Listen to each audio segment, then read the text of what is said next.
The lecture hall buzzed with the chittering, clicking, and harmonic tones of a dozen different species as Professor Veltar activated the holographic display.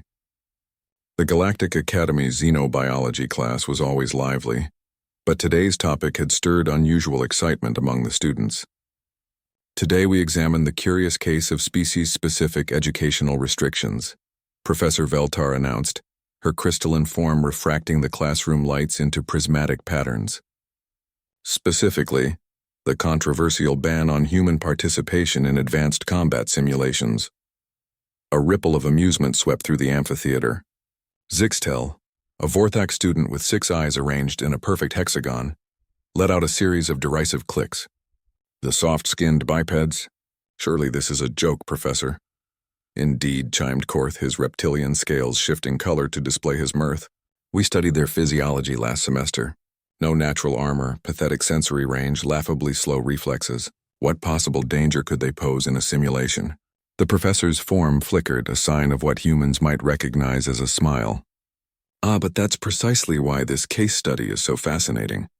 The Galactic Council's decision wasn't based on the humans' physical limitations, but rather on other concerns. What other concerns? Asked Liz, a graceful ethereal whose gossamer tendrils floated in the recycled atmosphere. Their emotional instability? Their tendency toward violence? These are well-documented primitive traits. All incorrect assumptions, Professor Veltar replied. The ban was instituted after a single incident during the Academy's first year of human enrollment. Cadet Sarah Chen, a rather unremarkable specimen by human standards, participated in Wargame Scenario 447, a standard tactical simulation used to train our finest military strategists. The classroom fell silent. Wargame Scenario 447 was legendary, a complex multi-dimensional battle simulation that had challenged the galaxy's greatest military minds for centuries. The current record was held by General Thaxmore of the Hegemony, who had achieved a 73% efficiency rating. What happened? Zixtel asked, his clicks now subdued with curiosity.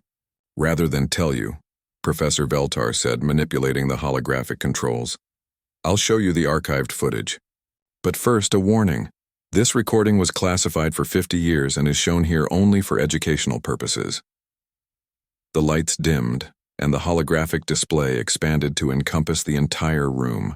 Suddenly, the students found themselves viewing the interior of a massive command center overlooking a 3-dimensional tactical display. The scale was breathtaking. Thousands of ships, space stations, and defensive platforms spread across multiple star systems. At the center of it all sat a small, pale creature with long, dark hair, tied back in what the students recognized as a human ponytail.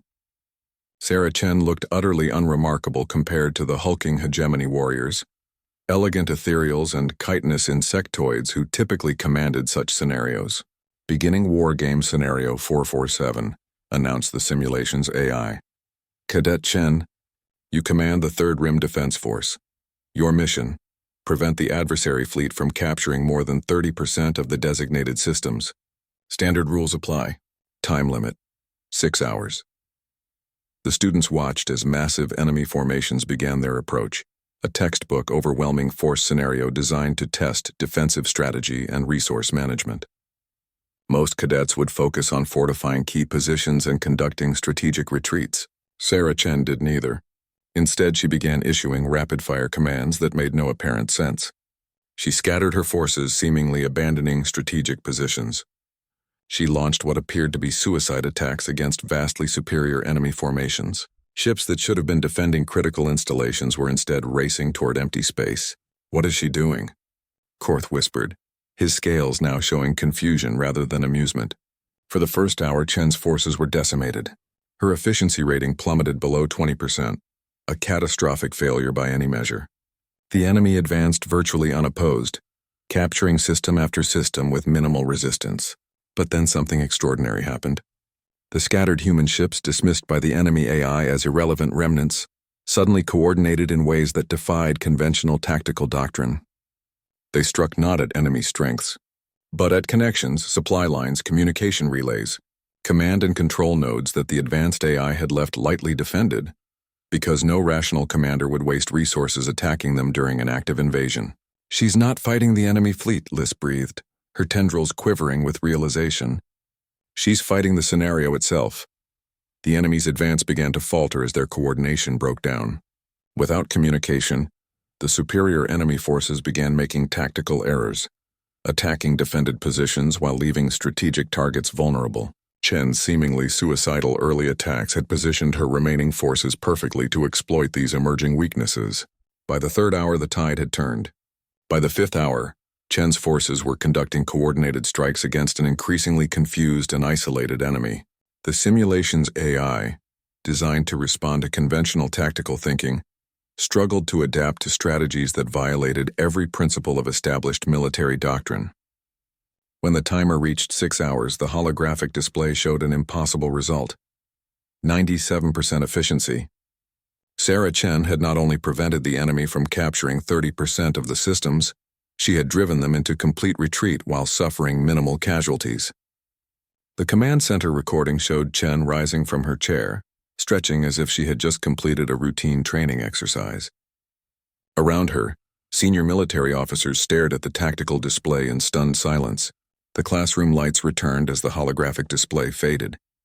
The alien students sat in absolute quiet, the weight of what they had witnessed settling over them. The ban, Professor Veltar explained, was not instituted because humans were too weak for combat simulations. It was instituted because they were too dangerous. Cadet Chen had approached the scenario not as a military exercise but as a puzzle to be solved. She had identified that the greatest weakness in any system is the assumption that it will be used as intended. Zixtel's voice was barely a whisper. She didn't try to beat the enemy. She figured out how to break the game itself.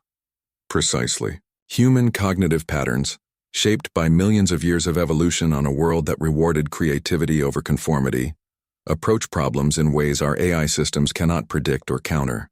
In the 50 years since this incident, no simulation has been designed that a human cannot eventually exploit in unexpected ways.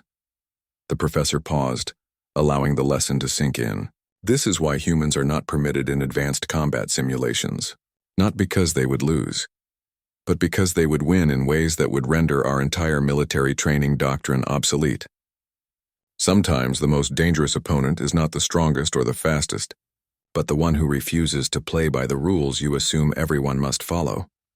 As the students filed out of the lecture hall in contemplative silence, none of them would ever again underestimate the small, seemingly fragile species that had somehow convinced the entire galaxy to ban them from war games. After all, there was only one reason to ban someone from a competition: when you were afraid they might actually win.